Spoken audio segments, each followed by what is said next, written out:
A referee reaches into their pocket, raises a small piece of colored plastic above their head, and a player must leave the pitch. No argument, no discussion, one gesture, and it is over. This is the most dramatic moment in football, and it exists because of a traffic light in London. Start in 1966. England hosted the World Cup.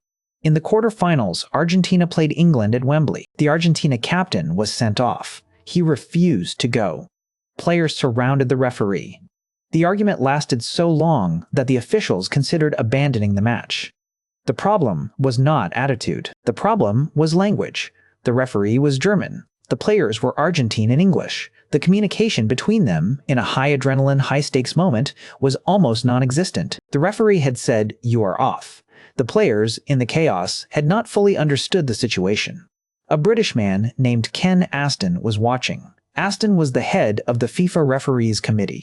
He had been a referee himself and had experienced the chaos of these confrontations firsthand. He had been looking for a solution to a problem that was getting worse as football became more international. How do you communicate a disciplinary decision instantly and unambiguously across any language barrier? The answer came to him not in a stadium, but in a car. Aston was driving home through London when he stopped at traffic lights. Red, stop. Yellow, prepare. Green, go. 3 colors, 3 instructions. No words required. Every driver in every country on Earth understood them. He went home and designed a system. A yellow card shown to a player meant warning. One more serious offense and you are gone. A red card shown to a player meant you are leaving right now. No further explanation required. The simplicity was the point. The card does not need translation. It does not require the player to understand the referee's language. It does not even require the player to have heard the referee speak. FIFA adopted the card system for the 1970 World Cup in Mexico, the first tournament where the yellow and red card system was officially in use.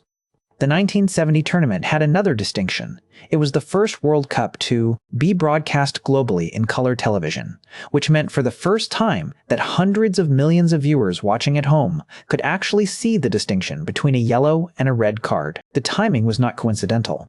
Aston had designed a system that worked for the stadium and the television audience simultaneously. The first yellow card in World Cup history was shown to the Soviet Union's Kaki Asatiani in the opening match. The first red card came later in the tournament. The system has remained almost unchanged since. Some refinements have been added over the decades. The double yellow, 2 warnings leading to a dismissal, formalized what had been implicit.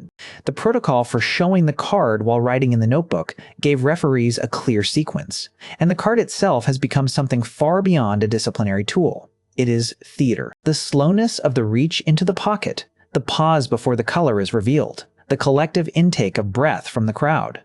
Ken Aston designed a communication device. What he actually created was football's most recognizable ritual, now you know.